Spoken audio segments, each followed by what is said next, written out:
today it's one day at a time. One day at a time. Today we're doing the third law and the 21 irrefutable laws of leadership. And this law is the law of process. The law of process. There's a play on words for me. Process is the way to progress. Process is the way to progress. And if you look at the word process and progress, they have 5 letters in common. P-R-O, actually 6, P-R-O-E-S-S. The difference is process has C, progress has G-R. And for me, I think of it this way. Process is consistently doing the same thing. Consistently. Progress is growth and reflection. So for me, process makes you progress. You cannot progress without a process. Because if we're not consistent, we cannot grow and we cannot reflect on our growth to readjust for the future. And that came to me like when I was in the gym this morning. I set goals in 2016 to lose weight without going to the gym as consistently as I was supposed to. And when I reflected, I realized if only I had just done 15, 20 minutes, 3 times a week, I would be ahead. I would progress from the process. And I said, okay, coach, teach what you're doing, not what you know. So here goes. For anyone who is who has made any resolutions or any commitments for 2017, today is like the 7th day. So that means we've gone at least 5 weeks this year.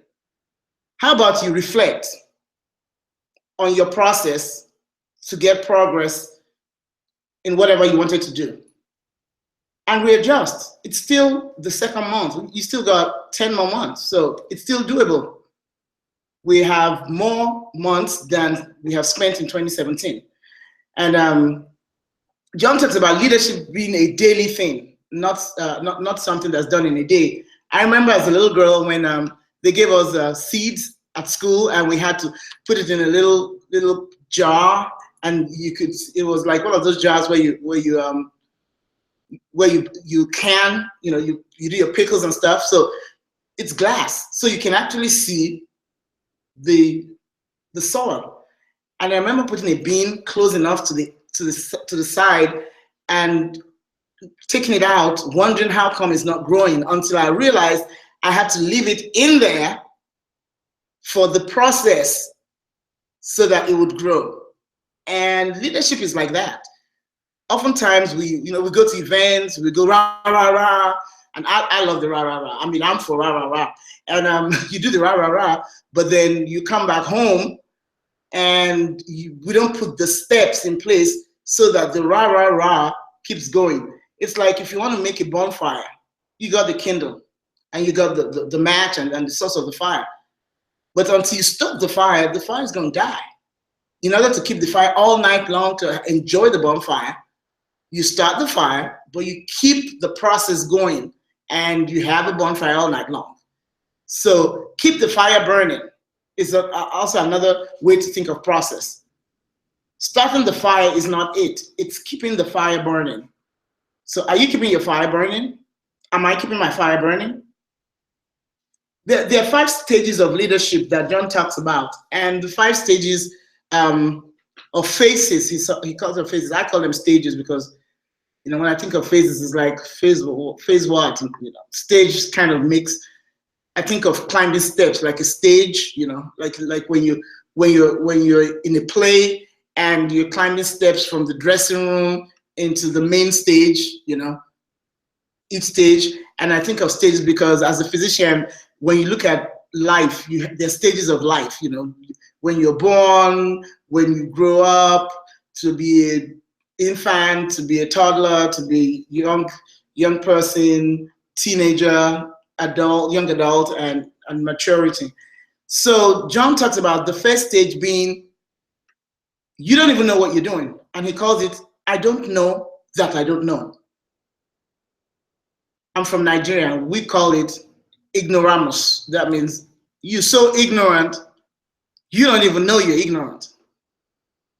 And ignorant just means you're not aware of what you don't know. You don't even know that you don't know.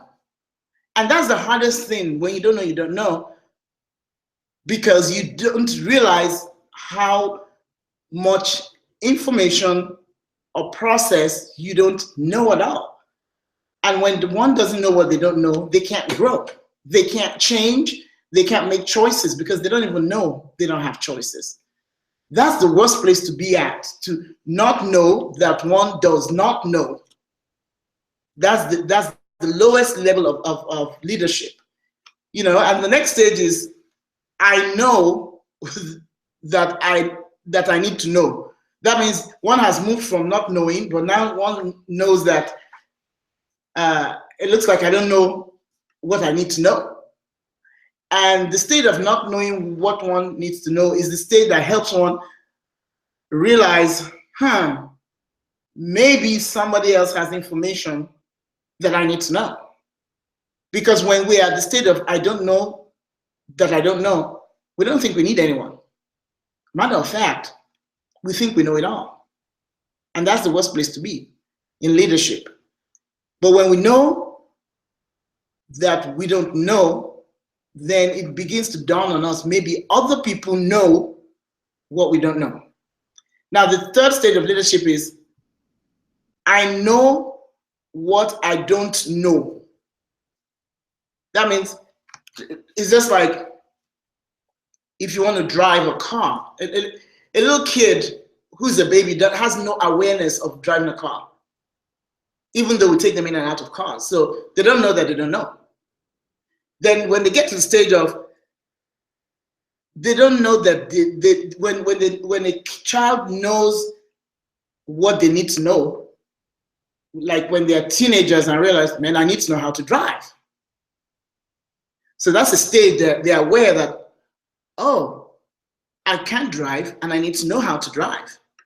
Then they move to the next stage, which is, I know what I don't know. They know they have no clue how to start a car, how to move a car, but then they get to that stage.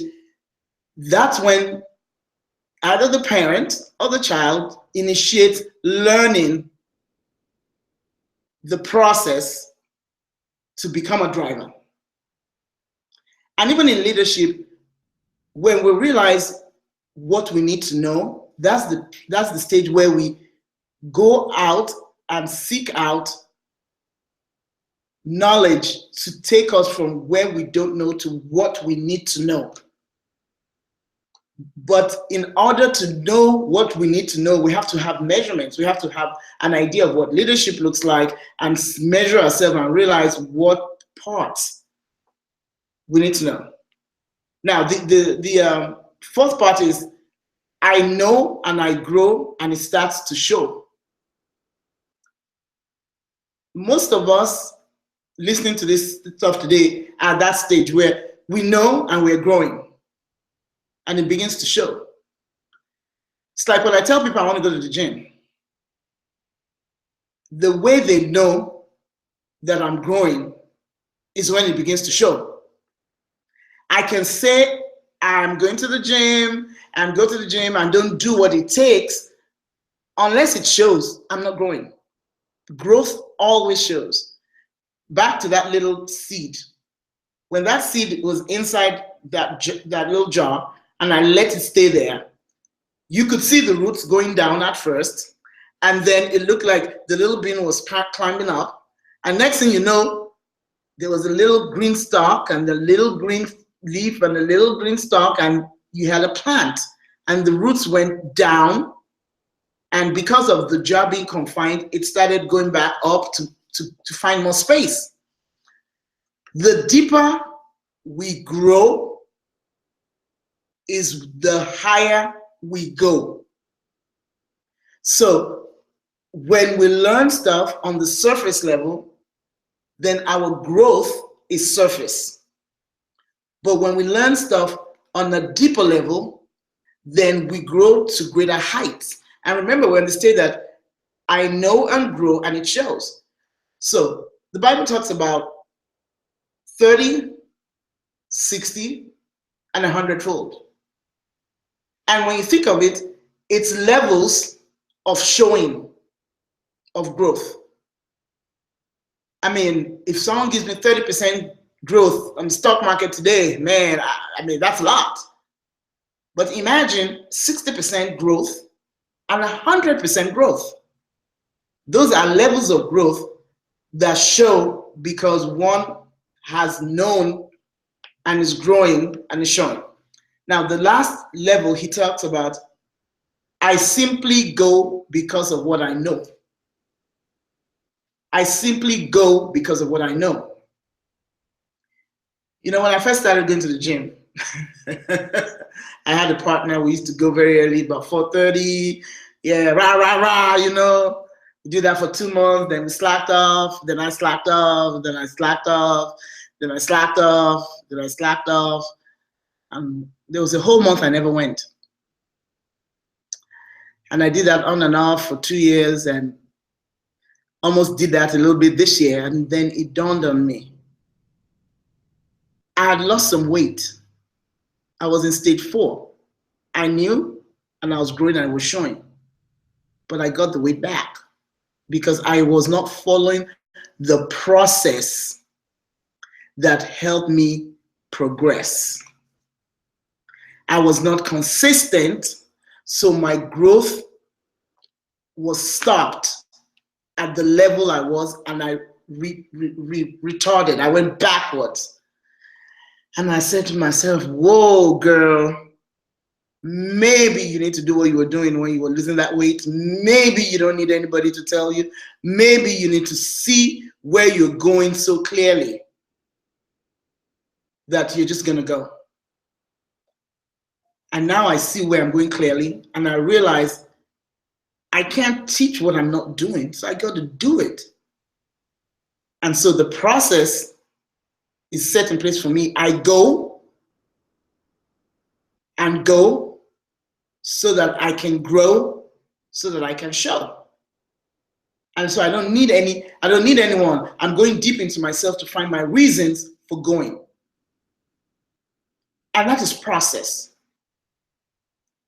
The reason we're talking about the law of process is because we can't lead. If we can't lead ourselves, then we have no business leading other people. Where are we going to lead them to be like us? We're not saying we're perfect. We're not talking about perfection. We're talking of progress, daily progressing. And if we fall back, like I fell back, I was supposed to do a video.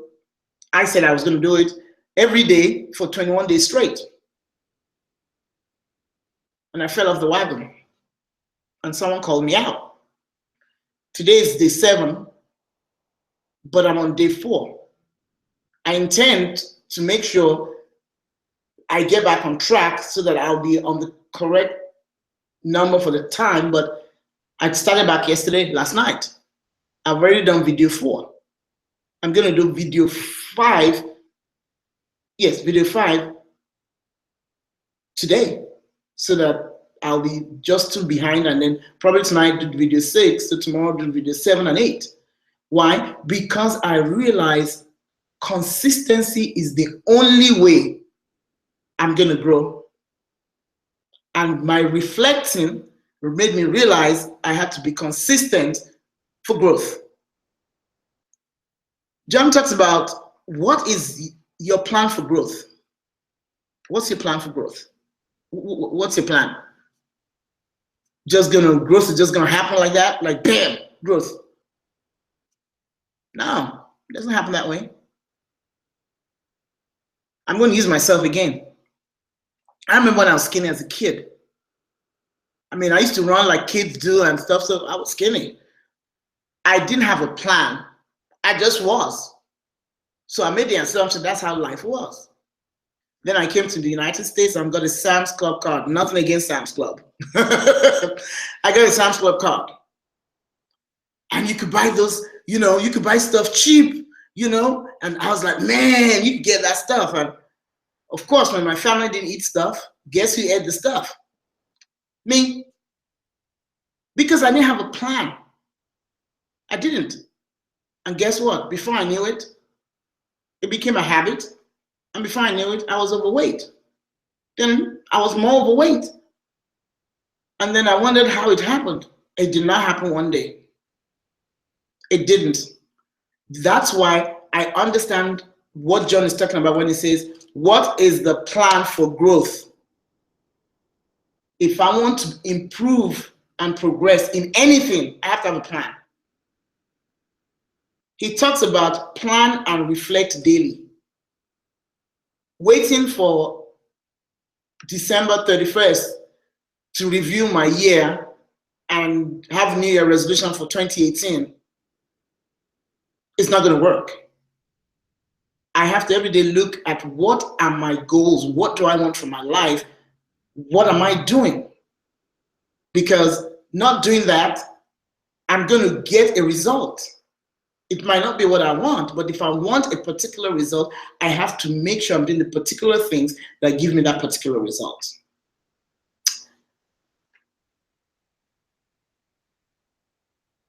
One of the things I'm realizing more and more is having a planner.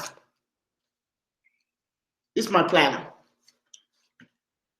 It's a monthly, weekly planner. And the reason I'm showing it is I have a planner now, and this is my February planner. It has it's in code. This one I work, this one I do other things. My January was more covered because I actually wrote a lot of things on it.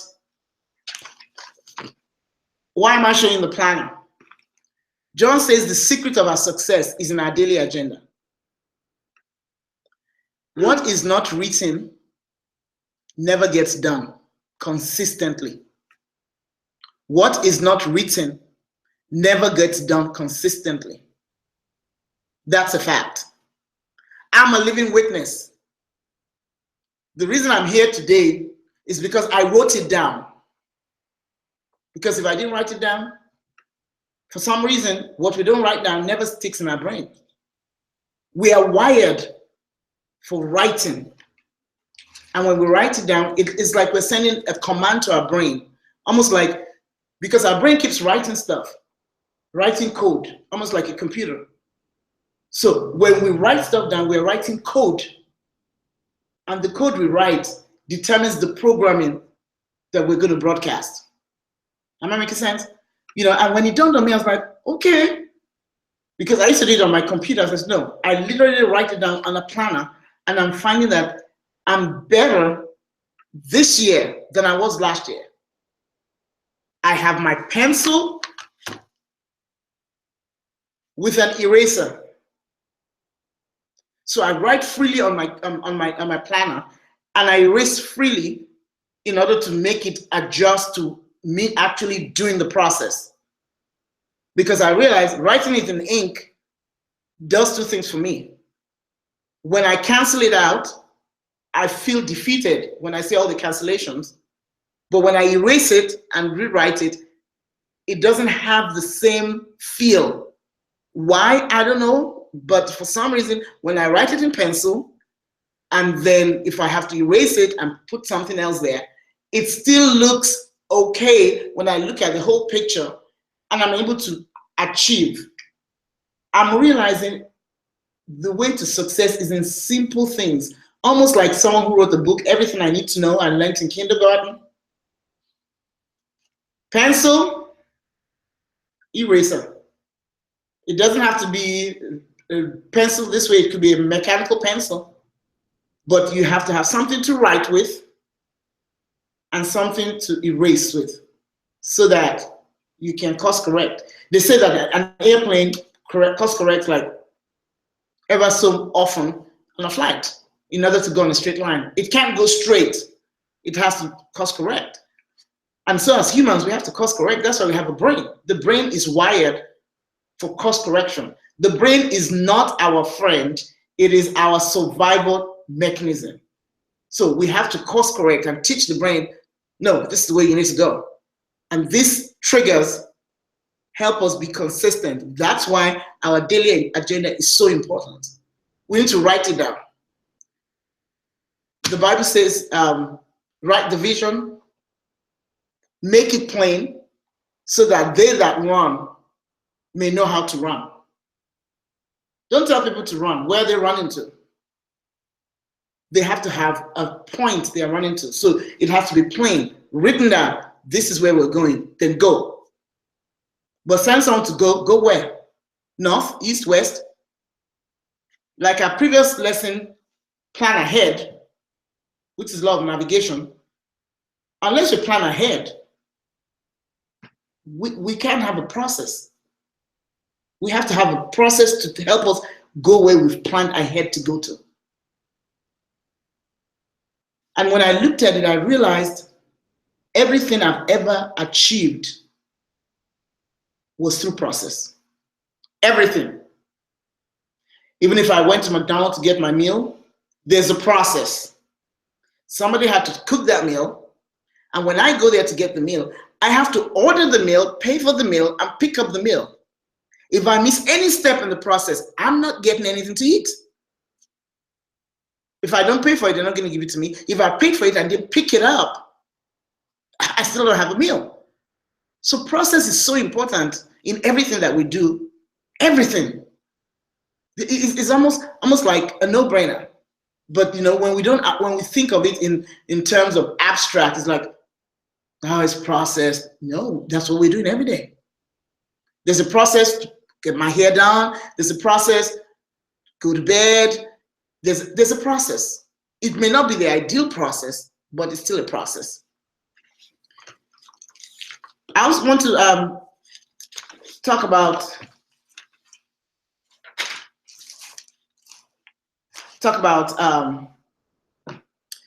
something being available to people. When we want to lead people, we have a game plan. However, we need to have a plan that works. Helping people that are needy does not work. Never will. Needy people are not ready for process. Hungry people are ready for process. There's a difference. When we give people fish without teaching them the process of fishing for themselves, we are administering to their need and we keep them needy forever. That's not leadership. Hungry people, on the other hand, when we teach them how to meet their need and continually meet their need on their own, that is a process that brings progress. As a parent, I have to remember that I need to teach my children process in order for them to be better people. If I just meet their need without teaching them process, I am handicapping my children. And oftentimes, there's a tendency to unknowingly handicap the people that we think we want to help by not teaching them process, teaching them the beginning, the end, and the way to go from here to there. I have another teaching called Here to There. That is a whole different lesson on its own. Because knowing where you are is your here, and where you want to go is your there, and there's a process. Belief is one of the processes of going from here to there. Awareness is one of the processes. Consistency is one of the processes. Planning ahead is one of the processes. It's amazing how when we see people that succeed, we never think of what they have done to achieve the results that we're seeing. Matter of fact, one of my mentors says, people always ask and say, I want to be like you and do what you do. And he says, do you want to do what I did and what I'm continually doing to do what I do? And oftentimes they'll say yes, but when they show the process, we're like, man, that's too hard. Well, the process is hard. Matter of fact, one of my mentors says 95% of success is hard. The glitter is the 5%. Everybody says the 5%. Nobody wants to know about the 95. And the 95 is what sustains the 5. It's like getting a milkshake. The cherry is on the top. Everybody wants a cherry, but you have to have the milkshake. The process makes the milkshake, and now you have to just throw the cherry on the top. If you throw the cherry on the top and there's no milkshake, it goes all the way to the bottom. In other words, the glitter that we seek cannot be sustained without a process in place. I have to learn that the hard way, because I realize now it's not about the end result, it's about the journey. The journey. In order to get stuff done, we have to do what's in front of us. I had a rude awakening yesterday. I had things I wanted to do, but I didn't do what was in front of me. I was doing stuff. I went to my past with someone, what they had done in the past and what I thought they were going to do in the future, and mixed them together, and I lost my whole day because I got angry about what happened in the past and was projecting that into the future, forgetting that I was in the present. I was not fully present. Process is being present in order to progress. In process, we can't be looking backwards, neither can we be all the way futuristic. We have to do, it's a now thing. Process is now, right now, doing now.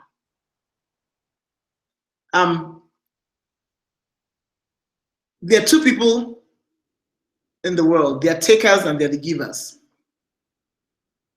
Two people. And in that process, you have to identify who are the takers in your life. See, the takers eat better. They just keep taking from everyone else. But the givers sleep better. However, do not let the takers take all your food, all your resources. Because if they do, they're going to impede your process and thus your progress. If people are needy but are not hungry and ready to learn process, allow them to stay where they are. Show them they need process. Don't judge them, but you cannot make people do what they don't want to do. Because like I said previously, in the levels of leadership, if someone is in level 1, they don't know that they don't know. You have to help them get to, I need to know. I know what I need to know. And they have to move to, I know what I don't know. And then they need to move to, I know and grow, and it starts to show. Because if they don't move from a state to the other, you can't help them. It's impossible. Today, we talk about the law of process. And in that law, we realize what we do every day determines who we become. We are not flash pan leadership. Nobody has a good crock pot meal by putting it in a microwave oven.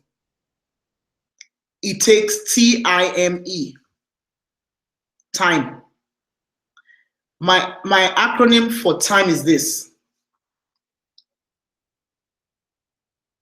taking intentional thinking intentionally moves eternally. In other words, whatever we think about intentionally is what motivates us for eternity. You know, time is such a precious gift. We know how much we've spent, but we do not know how much we have left. And that's why process is important, so that we can achieve every day. And that compounds. What we do consistently helps us grow. And that growth is the process that makes us progress. So it's one day at a time. I'm glad you're here with me today. And until next time, we'll go to another law of the 21 laws. This is Folake Olokun. Bye-bye for now.